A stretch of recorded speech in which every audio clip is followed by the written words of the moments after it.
Assalamualaikum warahmatullahi wabarakatuh. Perkenalkan, nama saya Akia Yunda Putriasari, NPM 2111011087 dari Fakultas Ekonomi Bisnis, jurusan S1 Manajemen. Di sini saya akan memaparkan resume PPKMB Unila dari hari pertama hingga hari keempat. Pada hari pertama dimulai dengan adanya sambutan dari Bapak Nadiem Anwar Makarim selaku Menteri Pendidikan dan Kebudayaan. Materi pertama yang disampaikan oleh beliau adalah tentang Kampus Merdeka yang sekarang diterapkan di seluruh kampus di Indonesia. Program Kampus Merdeka memberikan kebebasan kepada siswa untuk berkembang.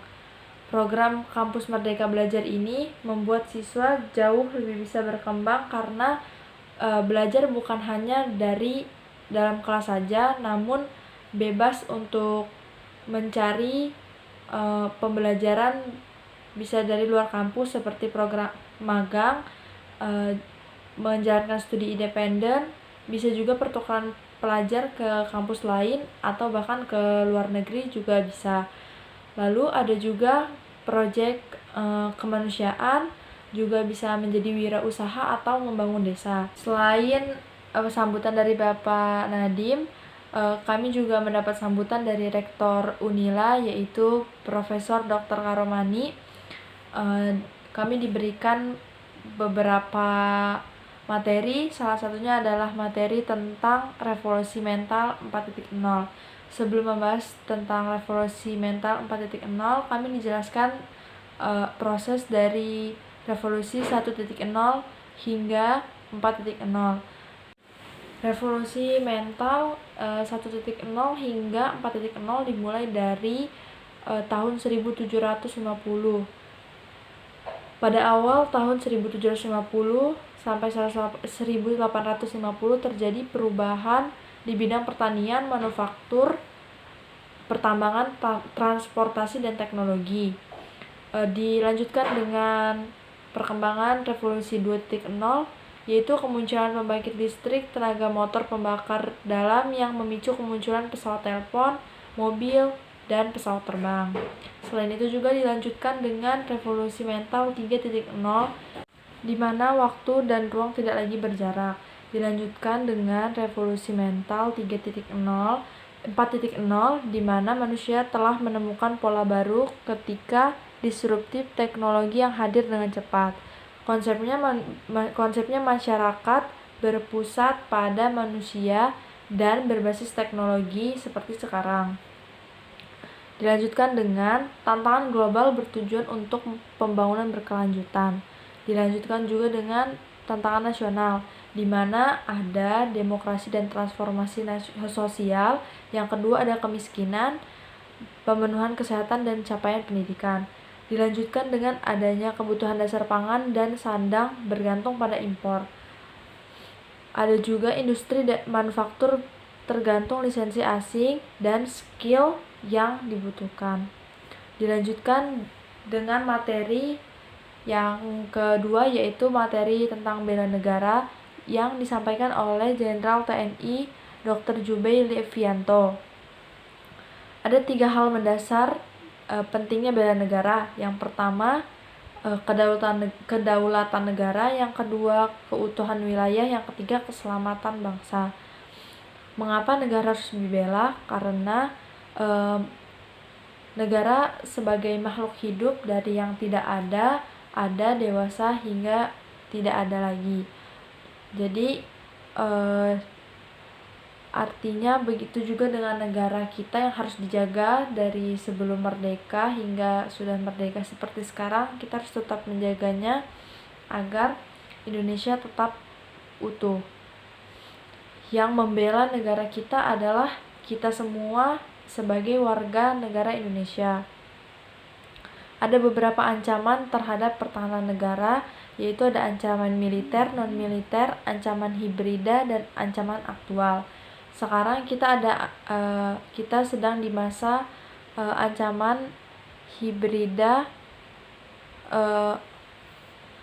seperti ancaman kesehatan sekarang, yaitu COVID-19 yang sedang melanda kita. Dilanjutkan dengan materi bahayanya intoleransi dan radikalisme dan juga terorisme.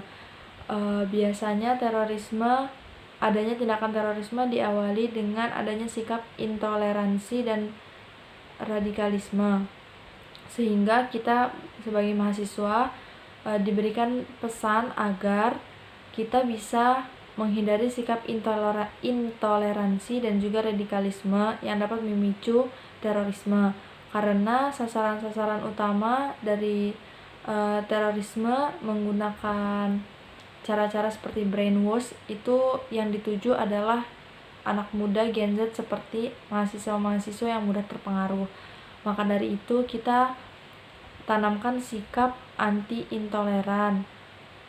Kita harus tanamkan sikap saling menghargai dan juga saling menghormati sehingga tidak adanya sikap intoleransi. Dilanjutkan dengan etika bermedia sosial, di mana etika bermedia sosial ada satu, pilih informasi yang kita dapatkan. Yang kedua, tetap berpikir kritis. Yang ketiga, kita harus mengingat sumber dari mana kita mendapatkan informasi tersebut. Yang keempat, perhatikan gaya bahasa ketika kita bermedia sosial. Yang kelima, memberikan penjelasan berupa biodata atau nama di setiap akun media sosial kita. Dilanjutkan dengan PPKMB hari kedua, di mana membahas tentang COVID-19 dan penanggulangan COVID-19, terutama di kampus Unila, di mana di kampus Unila seluruh civitas akademika sedang diusahakan untuk diberikan vaksin agar dapat menanggulangi COVID-19. Unila juga menyiapkan beberapa fasilitas kesehatan untuk menanggulangi COVID-19 dan juga disarankan untuk menggunakan masker medis yang sesuai dengan anjuran pemerintah agar bisa menghindari COVID-19. Dan juga tidak lupa menerapkan 5M, yaitu yang pertama mencuci tangan, menghindari kerumunan, mengurangi mobilitas, lalu menjaga jarak dan menggunakan masker. PPKMB hari ketiga adalah PPKMB dari fakultas, yaitu Fakultas Ekonomi dan Bisnis. Dimulai dari pembelajaran di perguruan tinggi di era 4.0 yang disebutkan bahwa mahasiswa bukan hanya dibutuhkan pintar dalam akademik, namun juga dibutuhkan soft skill yang mendukung kepintaran akademik tersebut, seperti jiwa leadership, teamwork, dan juga pengaturan emosional, di mana sistem pembelajaran mahasiswa menggunakan high touch, high learning, dan sistem pembelajaran juga menggunakan sistem merdeka belajar yang dimana sangat mendukung mahasiswa untuk berkembang bukan hanya di dalam kampus tapi juga bisa berkembang di luar kampus.